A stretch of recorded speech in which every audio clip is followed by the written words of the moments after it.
Right, so now that we have more information about Robert Pattinson's Batman movie as well as a whole list of casting, I figured, you know what, now's as good a time as any. Let's make a video about the Batman movie and let's see what we have so far.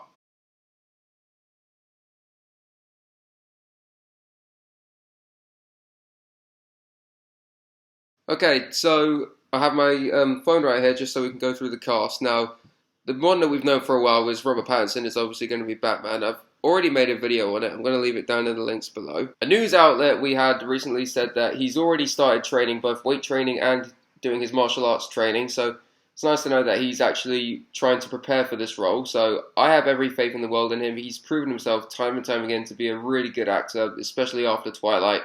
Let's just see where he goes from here. The next actor that was, or actress rather, that was cast for the film was Zoe Kravitz as Catwoman. Now, I mainly know her from X-Men First Class, and she does have that kind of attractive quality that you would expect for Catwoman, both looks and in kind of flirty personality, so I think it's a really good pick. Now, the next one that was officially announced, I believe, was Paul Dano as the Riddler. Now, I really don't know anything about this guy. I don't know anything he's been in. But looking at his photo, he definitely looks like he could fit the character of Riddler. His name appears to be Edward Nashton in this film. Now, I'm pretty sure that in some of the rebirth storylines or some more modern incarnations of the character, they changed his name from Nigma to Nashton because, let's be honest, Nigma is a little on the nose. But again, he looks the part, and they obviously cast him for a reason, so he might act the part well. I'm holding out hope for him. Now, this is where a lot of the casting got a little bit more controversial. The next one to be officially announced was Jeffrey Wright as Commissioner Gordon. Yeah, we've never had a black Commissioner Gordon before, but looking at his filmography, he doesn't really seem like he's done much of what I would expect Commissioner Gordon to do, but I know actors shouldn't really be typecasted, and I'm willing to give this guy a chance. Now, these next two are where people really got upset. Next one was Andy Serkis as Alfred.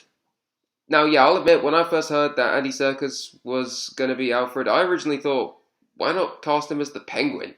I mean, he looks like he could be a good adaptation of the Arkham series Penguin, but I mean, he is a really good actor, and maybe he can be a good Alfred. Maybe you could pull from some of his MI5 background. I mean, there's a lot of things that Andy could do with this.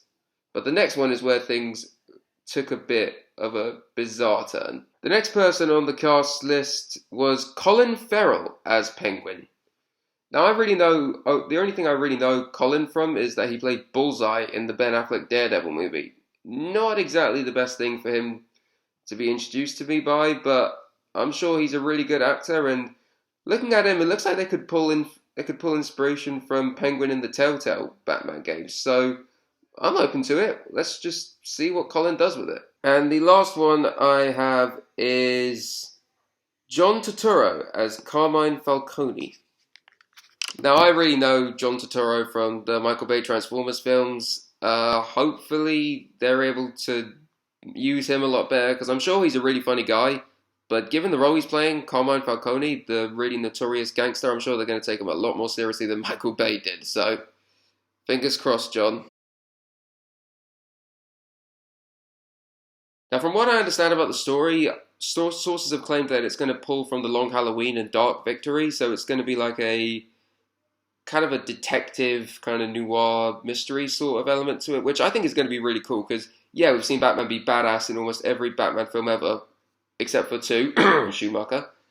But the one thing that many Batman films have not addressed on is that he is the world's greatest detective. And I think taking this sort of element to a Batman story, I think that's going to be really interesting to see. So I hope they're able to pull it well, because murder stories, they can sometimes be really hard to pull off, but they got the guy behind the two latter Planet of the Apes films behind it, so fingers crossed.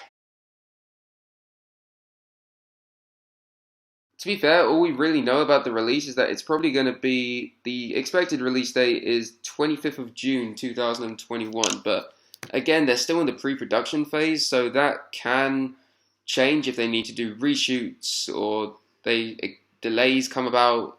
but definitely around like mid 2021 supposedly. So they'll probably start filming early next year, hopefully. So that's all I've really got to say. I'm really looking forward to this film. To everyone involved, Matt, Robert, and all the other cast and crew, good luck to you. All I'm saying, all I want, make a good film. That's all I care about. And that's all from me from now, guys. Take care.